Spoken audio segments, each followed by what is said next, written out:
আচ্ছা বন্ধুরা, আপনারা বলুন তো কে কে জর্দা সিমাই খেয়েছেন? যদি না খেয়ে থাকেন তাহলে অবশ্যই এই রেসিপিটি কিন্তু আপনাদের জন্য। বাড়িতে তৈরি করলে সবাই একদম আঙুল চেটে পুটে খাবে। জর্দা সিমাই তৈরির জন্য নিয়ে নিতে হবে বড় দানা সিমাই বা সরু সিমাই।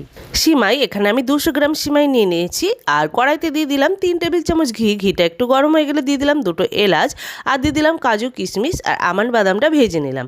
তারপর ওই ঘিয়ের মধ্যেই দিয়ে দিলাম সিমাই। তারপর সিমাইটা ঘিয়ের সঙ্গে খুব ভালো করে নাড়াচাড়া করে নিয়ে দিয়ে দিলাম 2 মুঠ মতো নারকেল কোড়া। নারকেল কোড়াটা দিয়ে সিমাইটা খুব ভালো করে ভেজে নিলাম। দিয়ে দিলাম এখানে পরিমাণ মতো চিনি।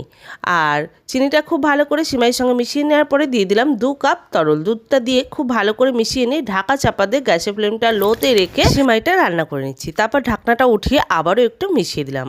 আবারও ঢাকনাটা দিয়ে সিমাইটা লো ফ্লেমে রেখে দিলাম। দেখুন সিমাইটা কিন্তু আমার অনেকটাই ঝরঝরে হয়ে গেছে। এরপর দেখে নিচ্ছি সিমাইটা কিন্তু একদম নরম হয়ে গেছে, ভেতরে কিন্তু কোনো কাঁচা ভাব নেই।